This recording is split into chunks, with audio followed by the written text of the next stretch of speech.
Everyone is talking about the Dangote listing. Yes, all videos, all commentaries, all conversation, all analysis are pointing towards the Dangote listing of his refinery on the Nigerian Stock Exchange. But nobody's talking about other stocks that will profit immensely from that listing. There are many stocks that are going to profit so immensely from the listing of the Dangote Refinery on the Nigerian Stock Exchange. And that's what we're talking about today. We'll show you 4 oil stocks that will do greatly well. Now, why we are doing this is because we've had a lot of conversation. There are people who are saying now they are a bit confused that Seplat is actually 10,000 naira per share, all-time high. Now, welcome to Clockwise. My name is Providence. And as I do it every time, I bring my guests. Somebody that sleeps on the chat, as I tell you every time. Somebody that knows what to do when it comes to analysis, when it comes to fundamentals. Now, with a resounding virtual round of applause. Although I said I will not introduce him again, he's going to introduce me next time. But let me just introduce him for the last time. And the next time he's going to introduce me. Please welcome Mr. Kanye. Welcome to Clockwise. Thank you very much. Thank you. I feel that you should be introducing me now. Let's just we start talking. Maybe. You are now the final in our guest. Now, before we actually proceed, there was something that actually happened some few weeks ago. And prior to that time, there were conversations around it. And it was that they wanted to extend the trading time on the Nigerian Stock Exchange. That used to be from 9:30 to 2 p.m. They wanted to extend it. And last week, was it last week or some weeks ago, it actually extended from now it's now 9 a.m. to 4 p.m. Enough time to trade. Now, what is that to the stock market? Okay, thank you very much. So it used to be from 9:30 a.m. to 2:30 p.m. Yeah. So that's the trading hours for the Nigerian Exchange Group. But now it's been extended. The Securities and Exchange Commission has extended. So starting today, 27th of April 2026, it's been extended. So we now have opening hours 9 a.m. Yeah. And then the stock market closes by 4 p.m. Nigerian time. So it is a very strategic decision because it will allow a lot of liquidity to come in. Here is why. Think about it for a moment. Nigeria operates on West African time, which is GMT +1. Yeah. The United States, for instance, operates, the largest economy in the world, operates from all is Eastern Standard Time. So the market there opens, people are waking up around 2 p.m. Nigerian time. So if people are waking up around 2 p.m. Nigeria and we are closing our stock market, you know what that means. So now with this extension, that means at least investors from the US, for instance, have about 2 hours. Would that really affect our liquidity? How it would affect, because that is a new set of investors coming in. Yeah. If you observe what has been happening, the narrative has been look beyond the US.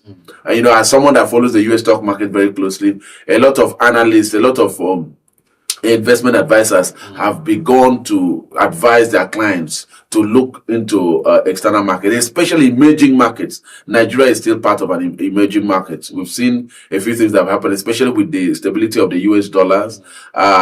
It gives some glimmer of hope with the monetary policies implemented by the CBN. Okay. It's given some glimmer, and then the Dangote is now bringing in a lot of FX. So it's given that stability. So that has been an encouragement for people to now look at Nigerian market as one that people could look towards. So it's really nice. And so if you have 2 more hours, that would mean that these people can actually participate. They have 2 hours of trading to be part of the Nigerian stock market. So market liquidity is number 1. Market depth too. Okay. We had a conversation the last time when we talked about Dangote listing, and I said it's going to be a dual listing because if Dangote is valued at 50 billion and then they are selling 10%, that's $5 billion. $5 billion, Nigerian markets cannot actually handle that. Yeah. So we are looking at the London Stock Exchange as well as the Nigerian Stock Exchange, stock market. So what about if we can have investors from the US participate in our markets?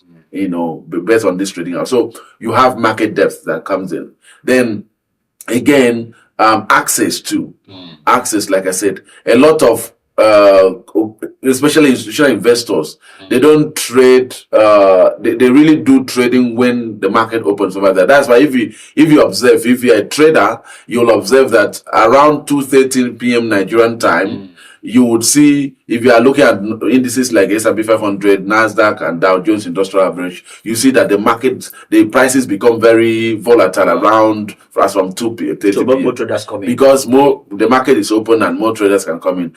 Before that, what you are having is the Asian market, the European market, and So now you cannot add the Nigerian market. So now, I mean, I'm talking about for those US indices or funds. So once the market opens, you now have US traders and investors now coming to the market. That's why you have that. So if we have at least 2 hours for these guys to join trading.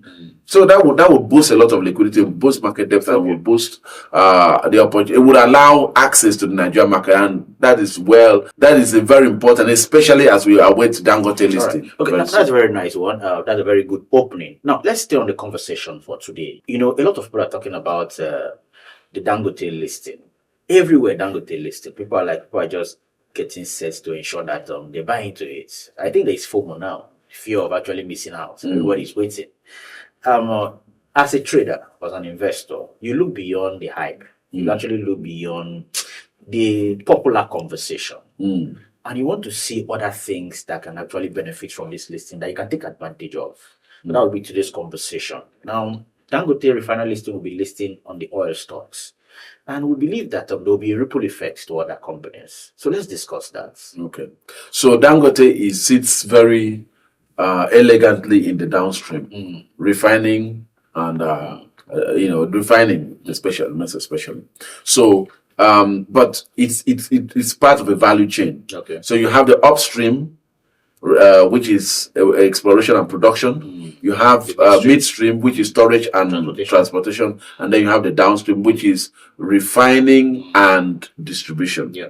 So Dangote sits very comfortably there, and whatever happens, and because, like I told you, it's a value chain, so that means the more value you're able to extract from the downstream, that value accrues even to the players in the upstream. Okay. So what you have is that Dangote Refinery, the listing is this. I want people to really understand that the listing is, they are literally raising money from the public. That's what we call initial public offer. Yeah. So they're raising money, and some people think that immediately Dangote is working very well. I mean, every single time I buy fuel from Dangote, I'm not going to mention the name, but I buy from a Dangote distributor, because Dangote fuel, the quality is high, very high octane number.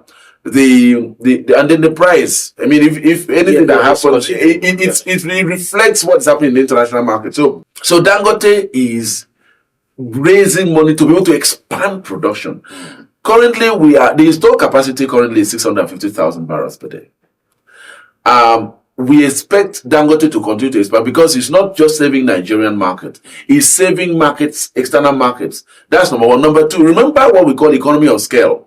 The larger your production capacity, it reflects on the margin. It reflects on your margin. It also reflects on the price you can sell. Okay. So airfares are very expensive now. You know why? Because a lot of the jet fuel still come from outside the country. So it's going to have a ripple effect. But if I'm going to mention some names of companies that will benefit, especially within the oil and gas sector, let's start from the upstream, because if you look at what happens, companies, exploration and production companies in Nigeria, they explore, they produce, and then they ship outside, to sell to the international market. Well, if we have that demand, and then they sell, that it's crude, so you are selling with no value addition whatsoever. But if you add value to it, One barrel of crude oil. If I tell you one barrel of crude oil, if you look at it's about $100 now, roughly. Yeah. Now, if you look at, but if you produce it, if you refine it, the components can triple, really. The components can triple that value. Yeah. So that means that a lot of value can be extracted from oil, and that benefits the upstream players, because that is a stable demand. Imagine Dangote expanding its capacity. It's a modular refinery, meaning it can be expanded. As Dangote expand, now we're talking about 650,000 barrels a day. Now Nigeria produces about 1.6 million barrels a day, for instance. Now, it is very possible you just need to double it and you are already at 1.2 million barrels per day. Yeah. So it is even possible that over time we can literally, Dangote could literally take off everything that is being produced in the country. Yeah, that's a dream. And that will mean that we are not, because the reality is that every single crude that we sell out, we are literally selling out value. That value can be captured within the Nigerian economy if we expand our production. So that is, and then to the oil upstream players, the logistics of having to move this product out will be completely cut off. And then they will have that, some of the losses that they realize, because I mean, if I'm going to sell crude at my backyard, the losses, you cannot compare the losses I'm going to incur to the losses I'm going to get if I'm going to have to sell that product to somewhere in Ghana, for example. So we have more business. So we have more businesses. We have less loss. We have more predictable demand. Okay. And then, I mean, so those are some of the things. So you're looking at names like Seplat, for instance. Seplat still benefits. Seplat will benefit. It's the largest exploration and production company in Nigeria currently. They bought ExxonMobil. They bought assets from ExxonMobil, so they're like the operator of that joint venture. So Seplat is going to benefit significantly from that particular from this arrangement. Not just Seplat, we have other exploration and production like Aradel also. Aradel will also benefit. I mean, we've seen, by the way, in 2026, of course, for reasons best known to the audience, if you've been following the channel, you realize that because of this, what is happening in the Strait of Hormuz, the oil prices have remained high, stubbornly high, really. They still go higher. And then the prices of oil stocks have also remained stubbornly high. I mean, I don't want to make this conversation to be about what is happening in the Strait of Hormuz. We have a ton of videos that we have talked about that already. So, but as far as the issue is not resolved, and by the way, remember, like we've always said, from the Persian Gulf to the Asian markets, to the Asian countries, I mean, these vessels actually travel at 10 to 15 knots. So if you look at it's like someone riding a bicycle. It's as fast as someone riding a bicycle. I just want to let you know what I mean by that. It's even less than 15 knots safe. So, but what I'm trying to say is that it takes about 3 months for a vessel from that Persian Gulf to get to far away destinations, that they are destinations. So that's why I can say for a fact that we are really not seeing the impact of what happened at the Strait of Hormuz yet. We have not seen it.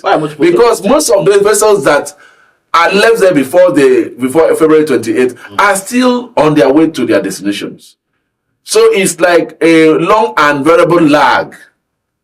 So really the fact is, because of these expected, because the market always tries to price in price in what is expected. Because of the expected shortage, you are looking at 20% of the world's supply is cut off. That expected shortage is why you see oil stocks still stubbornly high. And that means most of this, and then you now combine that with an insane demand that will come in from Dangote with the listing and the subsequent expansion. That is a huge tailwind for oil stocks. Now, we've talked about Seplat, we've talked about Aradel. Now, those are the major players in the upstream sector. But we also have some names, especially in the, I'm going to mention Total Energies, is downstream. Total Energies will benefit immensely because, like I said, downstream, they have been actually been doing a lot of importation of products that they sell in in filling stations and all of that. But now they are going to have, and like I told you, there is a lot of logistic cost involved in all of that. Now they're going to have to rely on Dangote for this. Seplat performed, Total Energies performed very well last year, and we expect them to perform so well this year because they are going to have a reliable supply of product. If you cut out the logistic expense of bringing in this product, then you are literally selling it at roughly the price that you bought it, except for internal logistics within Nigeria. Then I mean that actually allows you to that gives you margin expansion, meaning you can make more profit from, even if you are selling at the current price, at the price you've been selling, then you are going to make more profit. So Total Energies, as well as other downstream players, are going to make stand to benefit a lot from the Dangote listing. Okay, the fourth one. Then the fourth one will be, for me, this is a comeback name, will be Owando. Owando? Yes. Owando, why I'm saying a comeback name is that we've seen, I don't want to dwell so much, but we've seen the challenges that Owando has had as of late, so a lot of people lost some. In fact, I remember talking to someone, I think we did a video, and somebody actually asked a question. And somebody asked that question. Yeah, so I'm saying, there was a video, I think, I don't know, but it was somewhere around the Owandos. Yeah. So the reality is that we believe that it's going to have a turnaround. The thing is, like I told you, how you make an alpha in investing is you look at a name that has been beaten down because of some dislocation, some economic headwinds, or some managerial inefficiencies. I have examples that I can share with you, but when maybe due to some managerial inefficiencies, a company, investors begin to lose confidence in the company, but the fundamentals for that driving that business, the tailwinds is still in good shape, then you want to go in. That is why Warren Buffett would say, buy or be greedy when others are fearful, and be fearful when others are greedy. So it's a contrarian principle where you buy stocks, strong fundamentals, but with some kind of a dicey outlook. If it has strong fundamentals, you buy it in the expectation that the market will catch up. That is what it is. And that's why I say investment is not something that you do and say, I'm taking out in 6 months.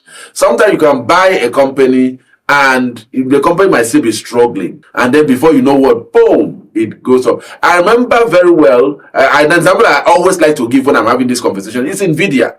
When I bought into NVIDIA, that was before the AI boom, before ChatGPT. People were like, why are you buying this? Because NVIDIA was more like a gaming, they were like more like a gaming chip maker saving the gaming market. And then and also the crypto market, meaning because most of the ASIC miners they are based on the chips were used to produce ASIC miners for Bitcoin mining. So people were like, why are you doing this? I said, listen, the fundamentals are still there, and you need to really go for the ride. Something happened, ChatGPT came out, and NVIDIA between that time and now has done more than 20x. If you have invested $1,000, you would have been sitting on more than 30x actually. So what you see here is that you have to invest in a company that is having some kind of dislocation, but the fundamentals are still strong. When the market catches up with the fundamentals, you are going to be sitting on good profit. So that's why we are running. I know I'm saying this because a lot of people will say, why are you bringing up Owando here? That is the reasoning behind including Owando in this list. We are believing that it's going to be a turnaround play. For me, it's going to be a turnaround play. And Dangote listing for me is going to be like a tide that lifts all boats. So yeah, it might not be as explosive as what we expect from other names, but the upside is higher because it's a beaten down name. Think about it. For it to do a 2x on something like Seplat, you need it to go to about at least 21,000 naira per share. For you to do a 2x. It's very easy for you to do a 2x on Owando at this point, with minimal inflow. So those are some of the things you look at: the market capitalization and the possibility. Are we expecting a pullback from Seplat?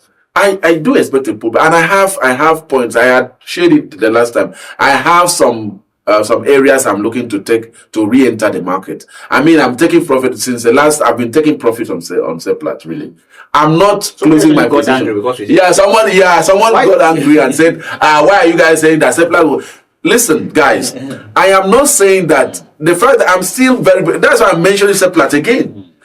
When I say take profit, listen, if you are an experienced investor, I'm not talking about people that do gambling. If you are an experienced investor, you know that taking profit is part of the investment cycle. You cannot sit on one position for till eternity. No, you are not married to your investment position. Rather, what you do is that you take profits from high performance and rotate into some names that, like I mentioned, that are having some dislocation. Yeah. As you rotate into these names, because the reality is that Nvidia, for example, is already at almost $6 trillion in market capitalization. For Nvidia to do a 2x on your money, it has to go to $12 trillion. Which is, you understand what I'm saying? So, and that means that the price should be around 400 and something dollars per share. Now, do you know that there are some smaller names, chip makers, that can actually do that in less than in months? Because the market cap is lower, but again, the risk is also higher. Some inflow can actually double the market capitalization. So that's the reasoning I want people to begin to have. Let's emphasize on this take profit. You see, that question actually was so emotional to me because I saw something. He did not break down what he was expecting. He just said that we are traders, we are day traders. No, because we say take profits. No. So re-emphasize it again. No. Why you should take profit and rotate to other. So this is how it works. Any investor, before you invest, it's not just even in the public market, even in private equity. When you are investing, one of the mistakes I tell people about as an investor, you don't have an exit plan. You must have a target. If you don't have an exit plan, then you ride it all the way to the top and ride it all the way to the bottom. Let me give you an example that people will easily relate to. If you sat on Bitcoin even if you invested, let's say, all-time highs in 2017, it went all the way up to 69,000. All the way up to to 69,000. And then from that 20,000, it went all the way down to 3,000. Went all the way up back to 69,000 and then down to 15,000. If you keep on riding that way, in the long term you'll still be sitting on profit, but you are not capital efficient. What you would imagine someone who, and this is what I did. I sat through, I took profit at 64,000, and then went back to buy it again at 18,000. I didn't hit the 15,000, but I went back at 18,000 and then rolled it all the way up to 120. I think I took profit 120,000. It's back now to 77,000. So I can buy more. Do you understand? So even with that asset that you think is doing very well, you have to take profit. I tell people, when people ask me when should I take profit, I say, when you are trying to take a screenshot to show your friends, take profit at the time. you feel you take a screenshot to show your friend how much of a genius you are in the market. Just take profit. Just take profit at that time. Before the market takes the profit for you. So taking profit taking is a very, very integral part of your investment journey. Target. You should have a target. You should have a point. So at a price point, that is why we say when I dollar cost average when I'm entering a position, and I dollar cost average when I'm exiting a position, I don't close out, especially for good performance. I don't close out completely. I could take like 30% off the table. I have booked that profit. Listen, A profit not taken is not profit at all. It's not yours. It's not yours. That's just the reality. So that's why, as investors, what we do is we take something off the table. We do some haircut for some of our high performance. You can decide to sit on the cash itself, or you can decide to rotate into some, because the market is in cycle, especially it's in cycle. So you rotate into some assets that are very promising and have very strong fundamentals. About that so well. People don't know what take profit is. Before you actually invest, have a particular target. Yeah. Have a point you want to reach. And when you get to that point, just take profits. You can still be on that same investment, but just take profits. Take some percentage out. We advise that. I think we've done it well today. And the person that has that question will actually have clarity now. And what I was thinking is that another question, because I think that we should be dealing on issues, questions people are asking. Another question we'll be discussing next time will be how to invest in the stock market. Most people don't know how to invest. They keep on asking us, what is the best investment app? What is the best stock broker? What is the best this? So I think we'll dedicate our next podcast and possibly show them the demonstration of how to invest, how to sign up, what you need to sign up, how to actually fund your account, how to buy, how to exit, and all those kind of stuff. So I think we'll be treating in our next conversation. Thank you for coming today. You're welcome. Thank you for coming. You've done justice to it. Now, on that note, we've come to the end of today's episode of Clockwise. Now, do not forget to like, subscribe, turn notification bell on this channel, because we bring amazing contents. And also do not forget that the elite of the 21st century are not those who do not go to school or those who will not go to school, but are those who have refused to evolve as their environment is evolving. My name is Providence. I'll see you again.